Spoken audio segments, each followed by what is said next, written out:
ये बैठा लीजिए। अगर प्रेम प्राप्त करना है, भगवत प्राप्ति करनी है, प्यास बुझानी है, तो ये हिम्मत, ये धैर्य धारण करना पड़ेगा।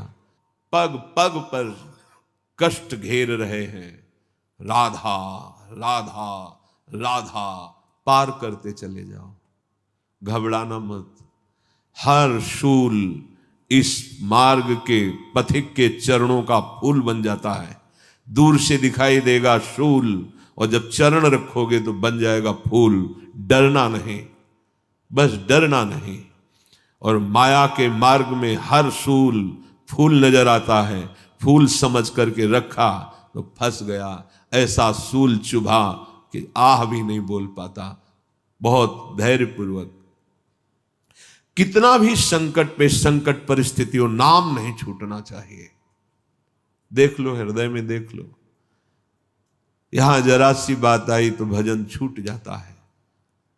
अरे जब शरीर ही छूटना है, शरीर ही छूट जाएगा तो इससे बड़ा दुख और क्या आएगा। और वो हमने पहले निश्चय कर लिया है कि मुझे भगवत प्राप्ति करनी, इसका मतलब देह राग पहले ही हम मिटा रहे हैं, फिर घबराना क्या। जरा सा कष्ट आया, भजन छूट गया, हाय हाय करने लगे। देहोपि ममता भाग चेत्र हृषो नात्मवत प्रिय यज्जीर यत्यपि देहस्मिन जीविताशा बलीयसी। तुम जानते हो तुम जीना क्यों चाहते हो? जीना क्यों चाहते हो? इसलिए जीना चाहते हो, हर कष्ट सहकर, बुरी से बुरी परिस्थिति में भी इसलिए जीना चाहते हो तुम, क्योंकि तुम्हें प्रभु से अपनापन नहीं हुआ, शरीर से अपनापन है। हर बुरी स्थिति में ही लगता है मैं जीवित बना रहूं। जीवित का मतलब शरीर से राग बना रहे। शरीर से राग खत्म हो जाए तो ये शरीर का छोड़ना जैसे सांप केचुल छोड़ता है, कोई कष्ट नहीं होता, ऐसे होता है। सबसे ज्यादा प्रिय है अपनी आत्मा, अपनी आत्मा है प्रियालाल। आत्मा हरिवंश प्रगट परमानंद। संकटों पर, विपत्तियों पर, दुख पर इतना प्रभावित ना हो जाओ कि तुम्हारा भजन छूट जाए। आखिरी जन्म वाले के लिए बात कह रहे हैं, तुम्हें संसार की बाजार फैलानी तो फैलाइए। अगर समेट करके अपने घर चलना है तो ये बात घर चलने वालों के लिए है। समेट लो, समिटे सो आशिक, फैले सो जमाना। फैलोगे तो जन्म जन्मांतर फैलते ही रहोगे। समिट जाओ। क्या अब चाहे कदम कदम पे संकट और विपत्ति हो, हमारे भजन का तार नहीं टूटेगा। जीत गए आप। पकड़ के देखो भजन। क्या ऐसा भजन पकड़ रहे हो? रोज सत्संग सुनते हैं, जरा सा कोई मान अपमान की बात आवे, निंदा स्तुति की बात आवे, भूल गए प्रभु को, छूट गया नाम। थोड़ा सा सुखद भोग सामग्री, छूट गए प्रभु। नहीं भाई, बहुत घाटे का सौदा। अनंत कृपा की धारा श्री जी ने प्रवाहित कर दी है, अब हमको पहुंचना ही है श्री जी तक। तो हर कदम में हमें संभालते रहना कि हमारा भजन चल रहा है कि नहीं चल रहा। यही प्रार्थना है प्रभु, तुम पर ही है मेरा भार अपार। छूटे नाते रिश्ते सारे, छूटे कुल छूटे परिवार।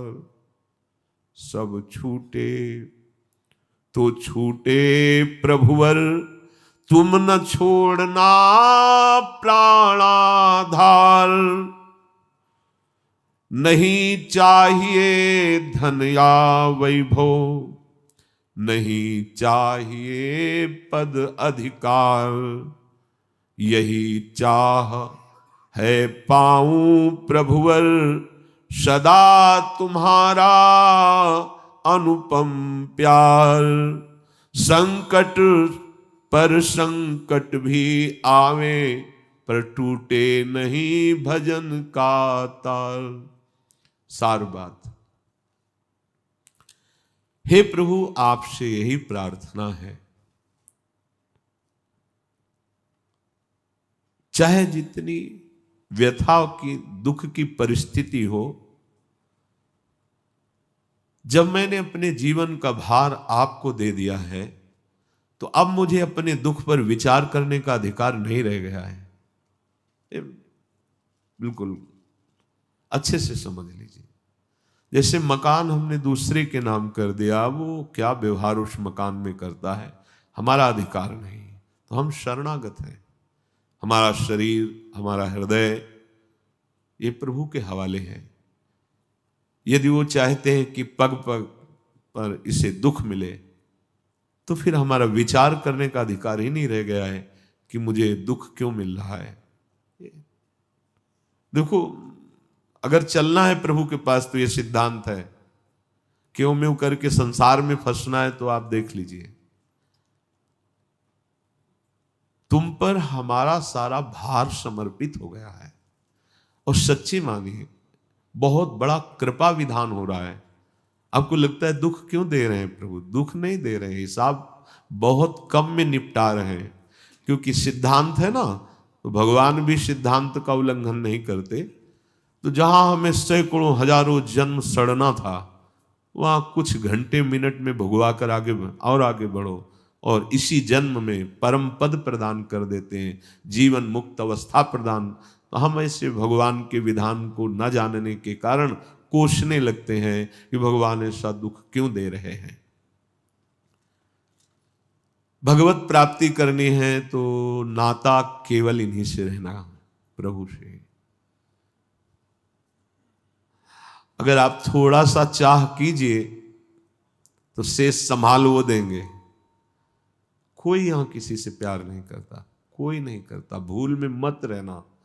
आपको लगता है कि वो आपके लिए प्यार करते, सच्चाई से आप जिस दिन देखेंगे तो प्रभु के सिवा कोई प्यार नहीं करता, सब धोखा है, आपको समझ में नहीं आता। तो ये दृष्टि है, प्रभु के सिवा कोई तुम्हें प्यार नहीं करता। तुम जो औरों को माने हुए हो प्यार करने, वही तुम्हारी दुर्गति का कारण बनता है। कोई यहाँ नहीं। मां के रूप में वही प्यार कर रहे हैं, पत्नी के रूप में वही प्यार कर रहे हैं, पति के रूप में वही प्यार कर रहे हैं। ये जान जाओ तो जीवन मुक्त हो जाओगे, अन्यथा कहीं नहीं। तांडव मचा हुआ है स्वार्थ का। प्यार, प्रेम, ये इसकी परिभाषा ही नहीं समझ में आई कि प्रेम कहते किसे हैं। प्रेम किसे कहते जानते हो? अपने प्यारे को सुख देने का नाम प्रेम है। प्यारा कौन है तुम्हारे सामने? शरीर। तुम जानते हो शरीर के अंदर जो विराजमान तत्व है, जो वास्तविक प्यारा है, उसको तुम जानते हो? नहीं। तो बिन जाने न होए प्रतीति, बिन प्रतीत होए नहीं प्रीति। झूठा तो है ही तुम्हारा प्यार। जिससे प्यार कर रहे हो वो तुम्हारे सामने शरीर है। शरीर में जो अंतर में विराजमान परमात्मा, उसको तो तुम जानते ही नहीं हो, तो झूठा नहीं प्यार तुम्हारा, तो कहां से सच्चा हो गया? प्यार तो सच्चा तब जब जानो जिससे प्यार करते हो। जिससे प्यार करते हो क्या जाना? स्त्री शरीर जाना, पुरुष शरीर जाना, बालक जाना, बूढ़ा जाना। अंदर बैठा हुआ जो नित्य विनाशी परमात्मा, वो प्यार रूप है, उसको जाना क्या? बोले नहीं, तो झूठा तो है ही ना। सत्य कहां तुम्हारा प्यार रहा? सत्य को जाना क्या? नहीं जाना। इसलिए छूटे नाते रिश्ते सारे, छूटे कुल छूटे परिवार। इतना अपार सुख है इस बात में, आप उसे समझ नहीं पाएंगे। गोपीजन कहती हैं प्रभु से कि आप तो कह दिए कि हाँ ठीक है, वृंदावन की शोभा देख ली, आए, हमको भी देख लिया, तो चर अचर सबको हमारा रूप अच्छा लगता है, आपने देख, अब आप वापस जाओ। कैसे जाऊं? क्योंकि आपके सिवा कोई है नहीं, और मेरे मन को आपने बलात् ले लिया है, तो जाए भी शरीर तो करे क्या करे। और आप वापस करो मन। इनको वापस करना आता नहीं है, इनको छोड़ना आता नहीं है। इनका स्वभाव है, एक बार जिसको पकड़ लेते हैं,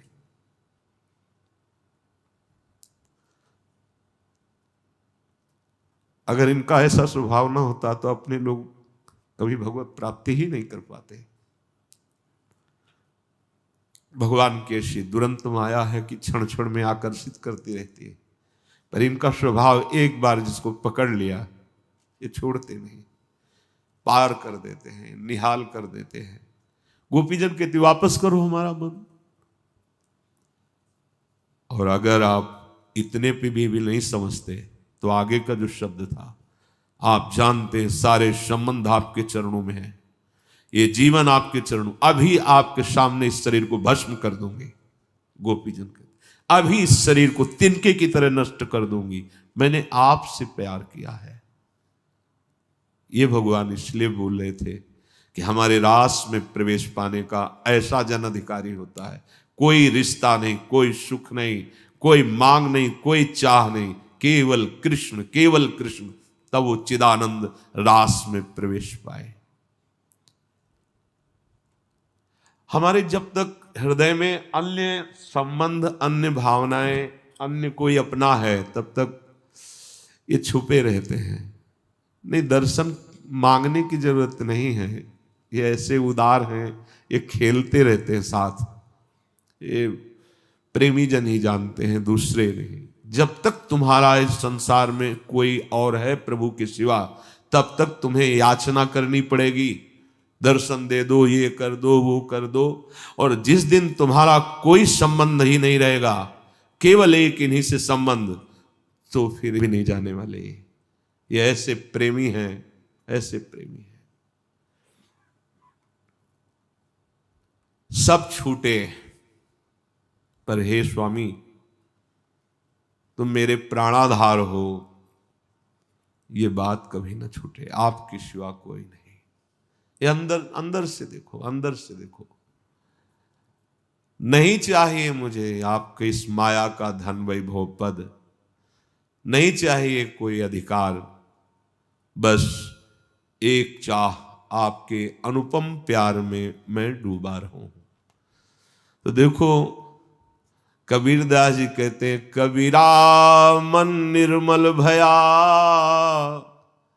जैसे गंगा नीर, पाछे लागो हरि फिरहे, कहत कबीर कबीर। यदि मन निर्मल हो गया है, कोई संबंध किसी से नहीं, एकमात्र प्रभु से, तो जैसे गाय रंभाती हुई बछड़े के पीछे दौड़ती, ऐसे हरि प्यार करते हैं। भक्तन पाछे यू फिरत जीव बछड़ा। अरे हम उनके हैं, वो जो भी हैं उनके हम हैं, उनके सिवा और किसी को मान रखा है, इसीलिए हमारी दृष्टि में वो नहीं आ रहे। नहीं, ऐसा नहीं वो भगवान गरुड़ पर सवार होकर आए, 2 मिनट दर्शन दिए चले गए। प्रेमी है प्रभु, प्रेमी। कबीरदास जी कह रहे, कबीरा मन निर्मल भया, जैसे गंगा नीर, तो पाछे लागे हरि फिरे, कहत कबीर कबीर। अगर तुम हरि हरि जप रहे हो तो हरि तुम्हें जप रहे हैं, तुम्हारे पीछे पीछे हरि डोल रहे हैं। अनुब्रजाम में हम नित्यम पुए उत्तम भी। जो प्रभु ने हम पर कृपा की है, उस कृपा का आदर, जब हमारी ऐसी निष्ठा हो जाती है कि चाहे जितना कष्ट हो, दुख हो, मेरे हरि का ये दुलार है, और हम नाम जप नहीं छोड़ते, तो अंतर में एक दशा प्रकट होती है। वो बातों से नहीं होती। बातन प्रीति न होए सखीरी, ये कैसे, शब्दों की ताकत ही नहीं कि वो बात जो बताना चाहे वो बता सके, क्योंकि अनिर्वचनीयम प्रेम स्वरूप। इसमें ज्यादा प्रपंच नहीं है, ये ज्यादा दिमागी सिस्टम लगाने वाला नहीं है, ये बलिदान होने वाला है। ऐसे कूद गए, देखा नहीं कि परिणाम क्या होगा, कूद गए। नाम निरंतर जपते हुए पूरे जीवन को भगवान के भरोसे, क्यों में ये सब खत्म। तो अंतर उदेग दाह स्थिति आई है, भारी से भारी कष्ट में भी निरंतर नाम जप कर रहा है, तो अंतर उदेग दाह, आखिन प्रवाह आंसू, देखी अटपटी चाह भींजनी दहन है। अगर पानी गिरे तो आग शांत होती है ना, पर ये अटपटी बात है कि जैसे जैसे आग बढ़ती है वैसे वैसे अशुभ प्रवाह होता है, और जैसे जैसे अशुभ प्रवाह होती है वैसे वैसे और आग बढ़ती चली जा रही। अहो भाग्य, धन्याति धन्य जीवन जो गोविंद के लिए रो ना आवे। प्रभु मेरे हैं, प्यारी जो मेरी हैं, ऐसी बात बस ये अनंत जन्मों की समस्त साधनाओं का फल मानो प्राप्त हो गया कि एकांत में बैठकर नाम उच्चारण करते हुए आपको रोना आवे प्रभु के लिए। ये जीवन का लाभ है, इसे ये परम सिद्धि है। ये सब मायाकृत है, और जितनी सिद्धियां हैं सब मायाकृत है। हृदय में एक पता नहीं क्या हो रहा है, एक पीड़ा सी हो रही है, एक अद्भुत आनंद की ऐठन सी हो रही है हरि के स्मरण में। ऐसी स्थिति में सामने होते हरि, उनका जो महामाधुर्य स्वरूप है, आनंद समुद्र, जो मुनिमन ध्यान धरत नहीं पावत, वो स्वरूप, वो सौंदर्य सामने उनके होता है। देखी अटपटी चाह भींजन दहन है, सोईबो न जागिबो। जहां ज्ञान मार्ग की शास्त्र वृत्तियों में पाया गया, न जागृत है, न स्वप्न है, न सुषुप्ति है, एक तुरीय अवस्था है, एक उन्मनी अवस्था है। तो प्रेमियों की बड़ी दिव्य अवस्था होती है। बोले सोईबो न जागिबो, हंसीबो न रोईबो, खोए खोए आप ही में चेतक लहन है। न जग रहा है, न सो रहा है, न स्वप्न अवस्था है, न जागृत है, न सुषुप्ति है, ना हंसना है, ना रोना है, पता नहीं क्या हो रहा है। हंसना किसी विषय को लेकर, रोना किसी विषय, कुछ है ही नहीं। वो क्यों हंस रहा है उसका कोई लक्ष्य नहीं, वो क्यों रो रहा है ऐसी कोई बात नहीं है। बोले पता नहीं चेतक सा, जादू सा उसके ऊपर हो गया है कि उसकी स्थिति बड़ी विचित्र रहती है। न जगना है, न सोना है, न स्वप्न है, न हंसना है, न रोना है, और सब कुछ हो रहा है।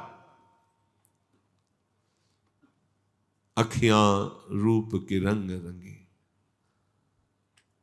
निरखी स्वरूप कुंवरी राधे को न सोई न जगी। ये स्थिति, न सोई न जगी, अखियां रूप के रंग रंगी। जान प्यारे प्राणन बसत पे आनंद घन, बिरह विवश दशा मुकुलों कहनी है। प्राण प्यारे आनंद घन यही प्रकाशित हो गए तो ये दशा आ गई कि न हंस रहा है, न बोल रहा है, न जग रहा है, न सो रहा है, अर्थात सब कुछ हो रहा है पर कुछ नहीं हो रहा उससे। जैसे ज्ञान की विशिष्ट भूमिका में पहुंचा हुआ महापुरुष खाता पीता हंसता चलता सब कुछ करता हुआ कुछ नहीं करता है, कुछ नहीं करता और सब कुछ हो रहा है। ऐसी प्रेम की उत्तम भूमिका में आनंद घन प्रभु के हृदय में बैठे, कभी हंस रहा है, कभी रो रहा है, कभी आपको जगता दिखाई दे रहा है, कभी सोता, पर न वो जगता है, न सोता है, न हंसता है, न स्वप्न में होता है। वो एक अलौकिक आनंद दशा होती है। जीवन मरण, बहुत ऊंची बात है, जीवन मरण, मरण जीव मीच बिना बन्यो आए, हाय कौन विधि रची नेही की रहन है। जिसको जीवन कहते हैं वो तो मर चुका है। ये जो जीवन है ना, खान पान हंसना खेलना देख, ये तो मर गया।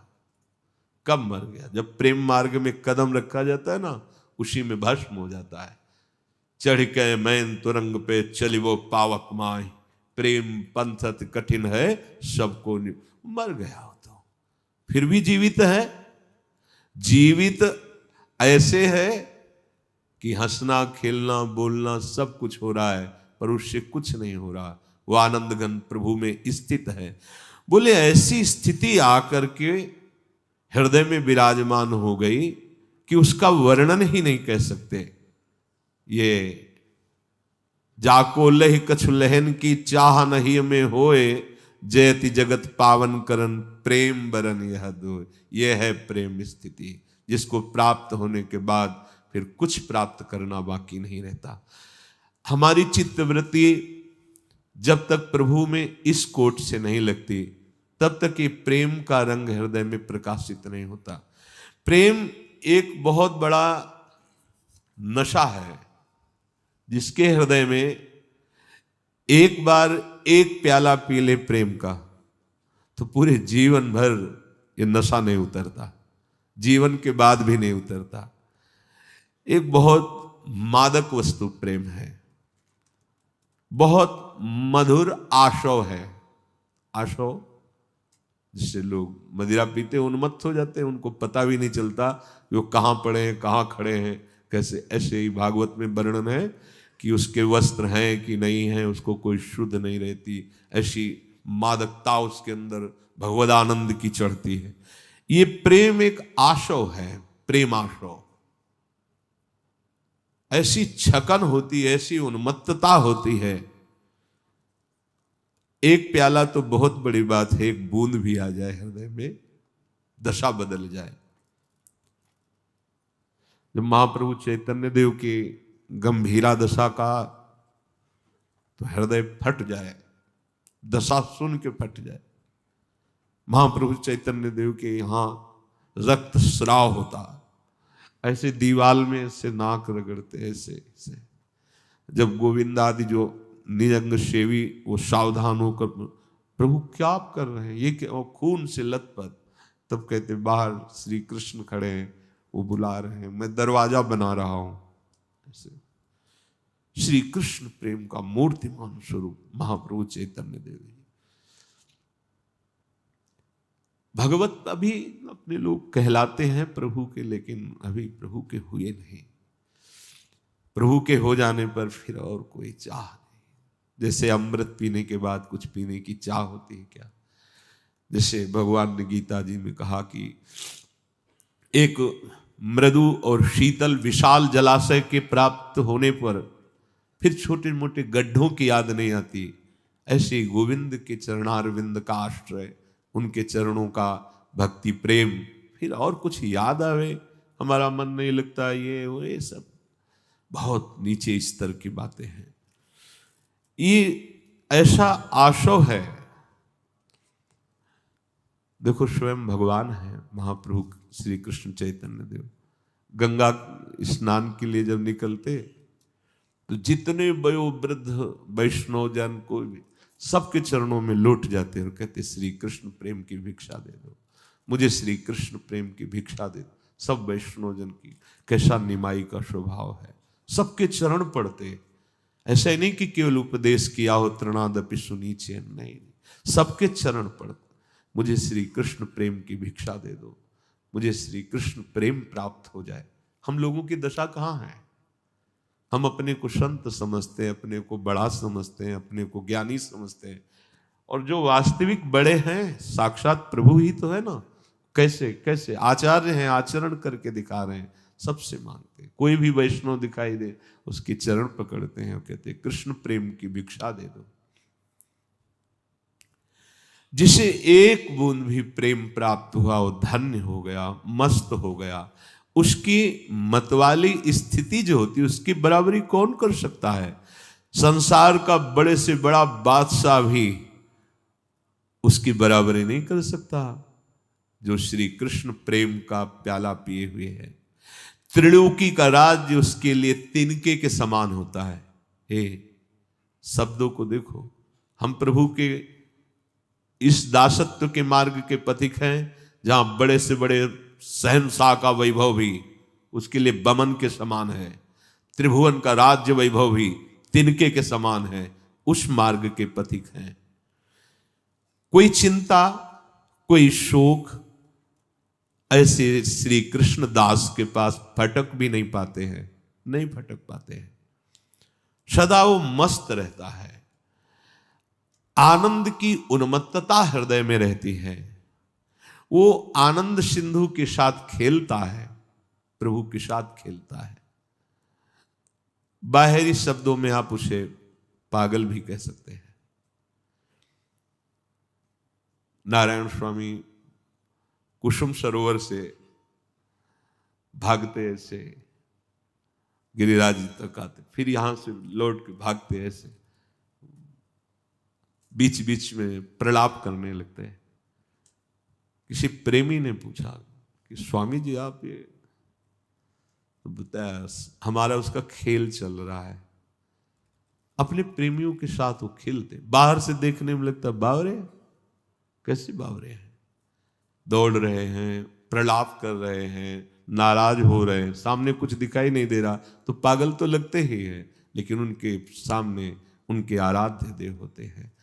बड़े भाग्यशाली जन होते हैं जो ऐसे संतों का सानिध्य प्राप्त कर पावे। ऐसे जो महान भागवतिक पुरुष होते, इन्हीं के दर्शन और संभाषण स्पर्श से प्रेम जागृत होता है। प्रेम के लिए कोई और साधन मार्ग नहीं है। रे मन रसकन संग बिन रंच न उपजय प्रेम। प्रेम की बराबरी कोई नहीं कर सकता, चाहे वो ब्रह्म सुख, मोक्ष सुख, जीवन मुक्त अवस्था कोई भी हो, क्योंकि प्रेमाधीन भगवान उसके हाथ की कठपुतली बन जाते हैं। ध्यान दो, उल्टा हो गया। पहले क्या था? उमादार जोशित की नाई सबह नचावत राम गोसाई। अब उल्टा क्या हो गया?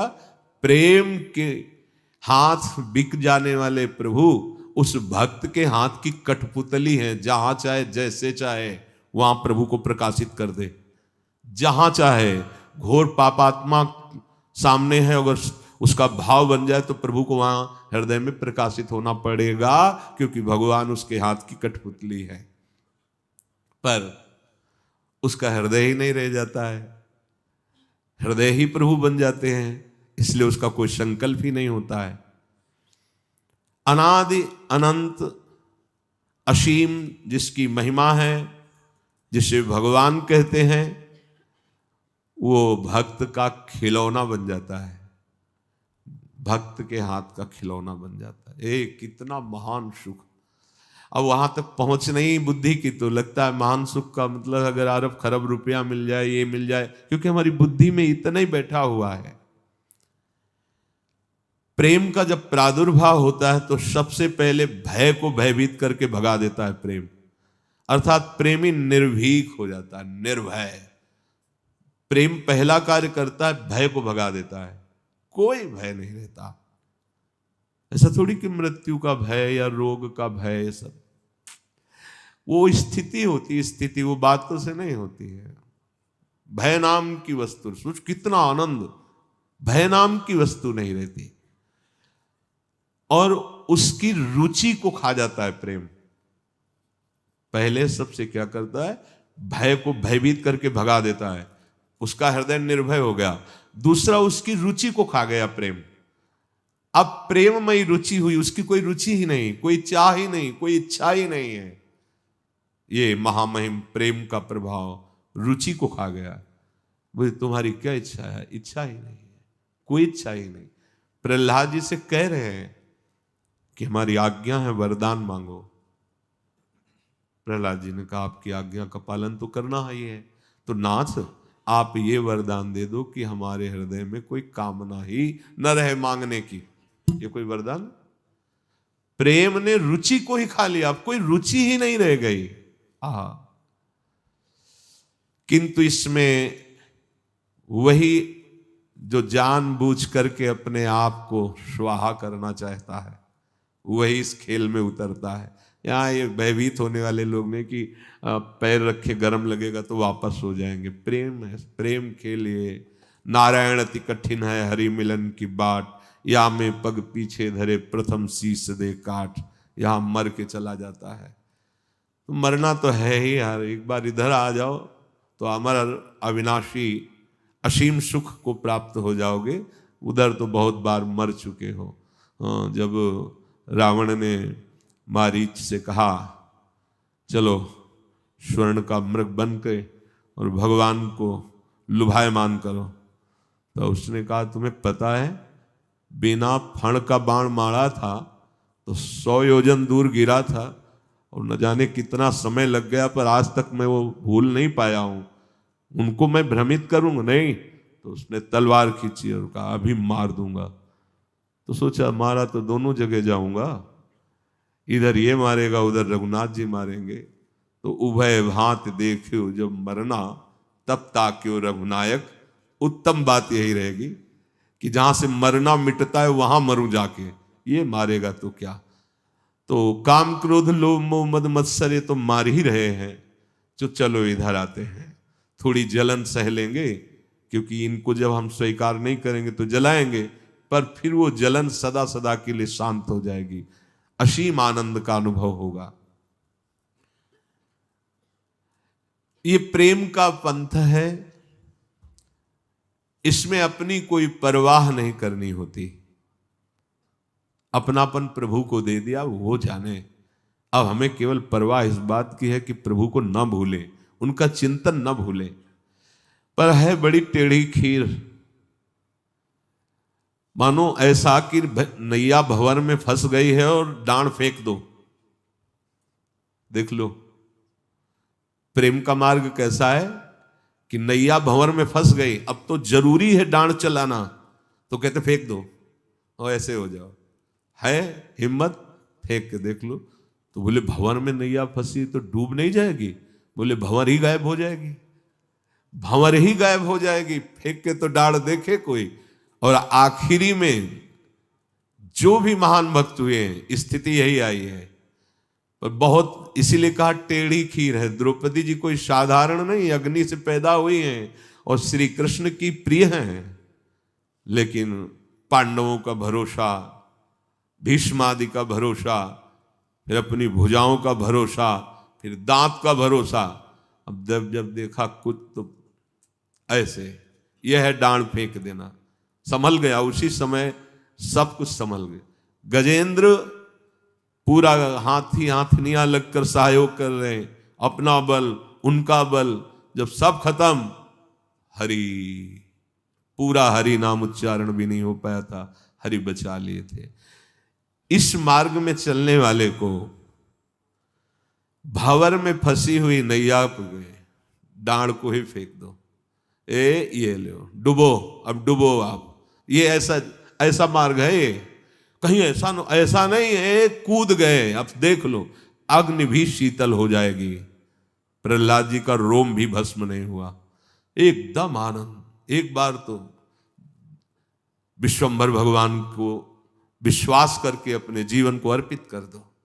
ये ककरीली पथरीली दिखाई देती है मार्ग की भूमि, पर बहुत सुहावनी और मंगलमयी होती है। पर इसमें कदम कोई हिम्मत वाला रख सकता है। बहुत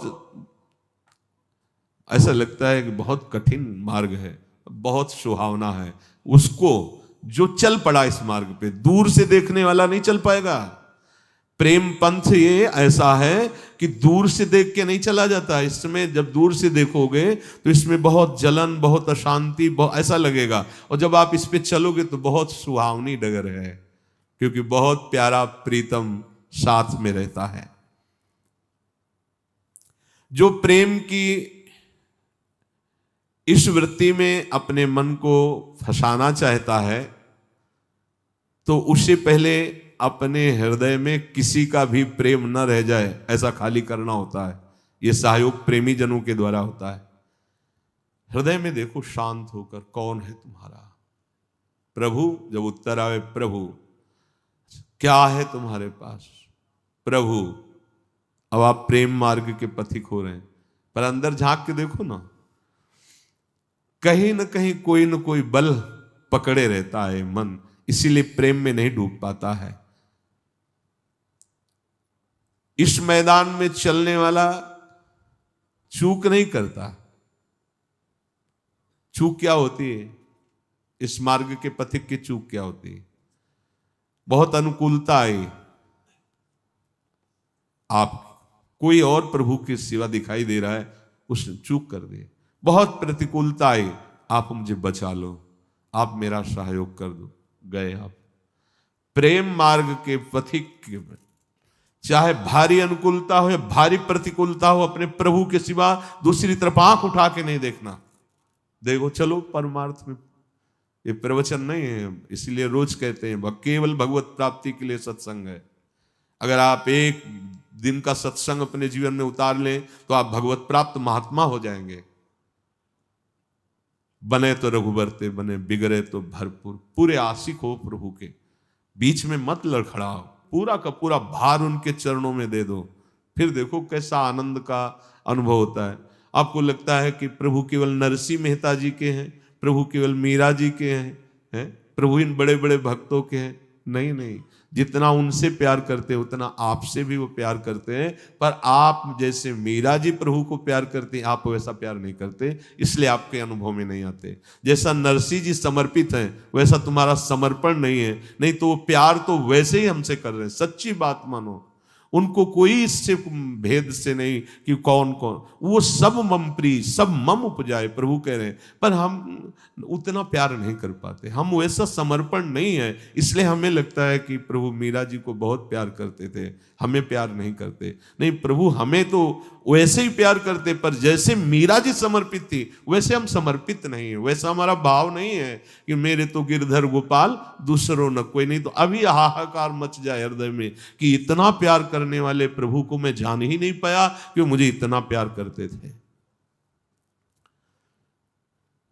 इसलिए आनंद घन सच्चिदानंद में प्रभु के लिए ये जीवन हम समर्पित कर दें।